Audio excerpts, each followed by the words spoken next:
Assalamualaikum warahmatullahi wabarakatuh. Nama saya Nanda Asrida Siregar, saya dari kelas IKS A3 pagi. Di sini saya akan menjelaskan tentang paradigma definisi sosial dalam sosiologi. Saya akan menjelaskan apa yang dimaksud dengan paradigma. Menurut Kamus Besar Bahasa Indonesia atau KBBI, paradigma adalah model dalam teori ilmu pengetahuan. Tak hanya itu saja, dalam percakapan sehari-hari, istilah paradigma adalah berpikir, sebab paradigma merupakan model utama, pola ataupun metode untuk meraih beberapa jenis tujuan. Paradigma definisi sosial adalah salah satu aspek khusus dari karya Weber yang dalam analisisnya tentang tindakan sosial atau social action, interaksi simbolik atau symbolic interactionism, dan fenomenologi atau fenomenologi.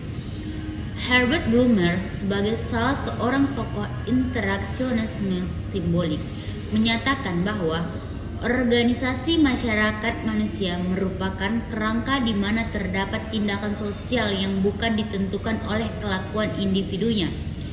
Ide dasar teori ini bersifat menentang behaviorisme radikal yang dipelopori oleh Z.B. Watson.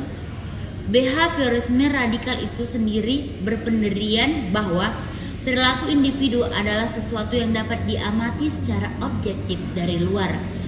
Hanya saja justru action di dalamnya diabaikan pada pengamatannya.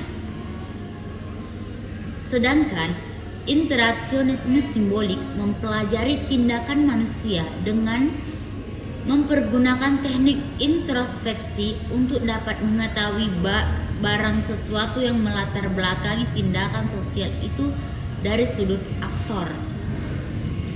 Menurut Blumer, proses sub-indication adalah proses komunikasi pada diri individu yang dimulai dari mengetahui sesuatu, menilainya, memberinya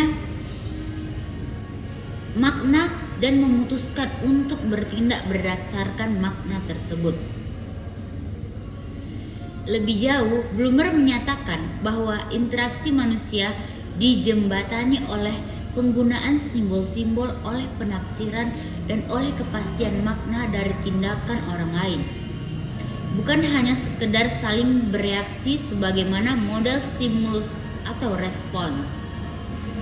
Interaksionisme simbolis cenderung sependapat dengan perihal kausal proses. Menurut Blumer, istilah interaksionisme simbolik ini menunjukkan kepada sifat khas dari interaksi antar manusia.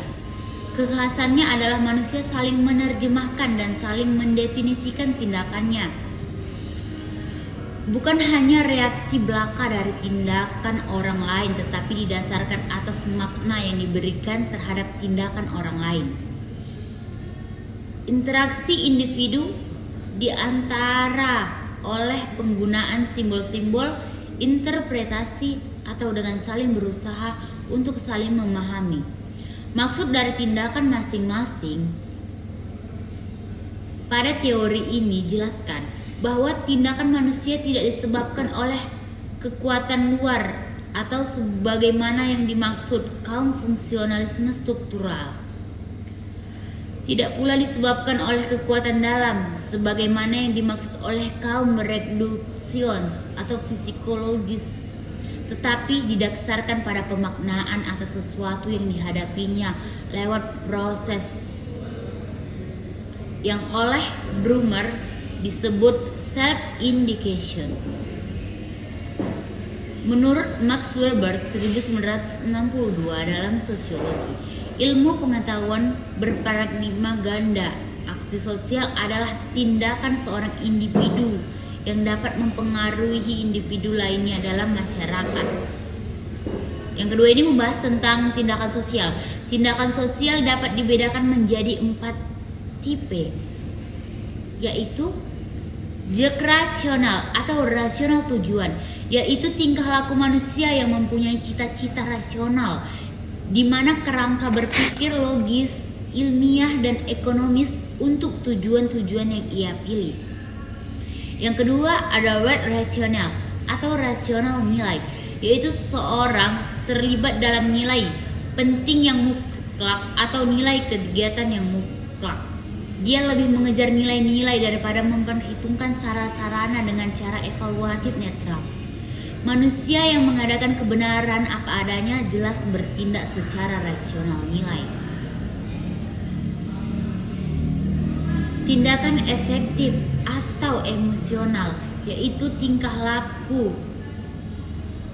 yang berada di bawah dominasi perasaan secara langsung.